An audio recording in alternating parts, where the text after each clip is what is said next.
ప్రభు దగ్గరికి వెళ్ళిపోయాడు మన తండ్రి. ఆగస్టు 8, వినండి, మీకు తెలియాలి ఇవి. ఆగస్టు 8వ తేదీన ప్రభు దగ్గరకు వెళ్ళిపోయాడు. ఆగస్టు 1వ తేదీన బైబిల్ సెమినార్ ప్రారంభించబడింది. ఆగస్టు 1 బైబిల్ సెమినార్, ఆగస్టు 8 ప్రభు సన్నిధికి వెళ్ళిపోయాడు ఆయన. మధ్యలో ఎన్ని రోజులు ఉన్నాయేంటి? గట్టిగా ఎత్తుకుంటే 7 రోజులు. ఒకరోజు అంత స్పూన్ ఫీడింగ్, అప్పటికే అన్న శరీరం అంతా గుల్లైపోయింది, కరిగిపోయాడు. 8 రోజుల నిడివిలో ఏదంతా మెత్తగా చేసి ఒక స్పూన్ పెడితే తినుకున్నాడు. ఉదయాన్న కొంచెం తిన్న తర్వాత అందరం అక్కడే ఉన్నాం.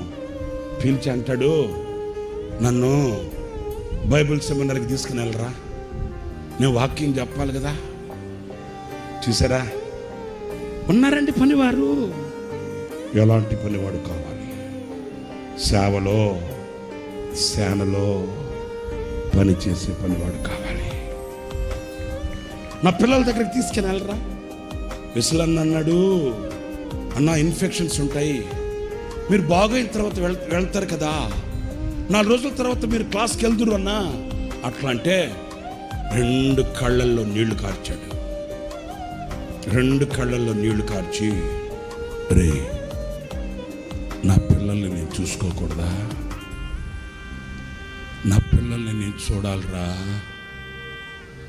నా పిల్లల్ని నేను చూడాలిరా.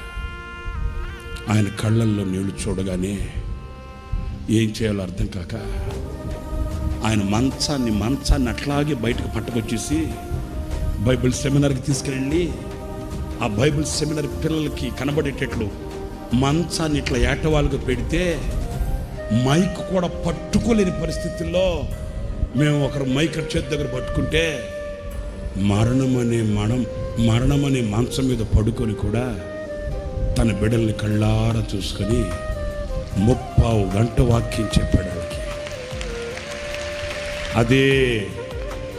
అదే ఆయన చివరి సందేశం.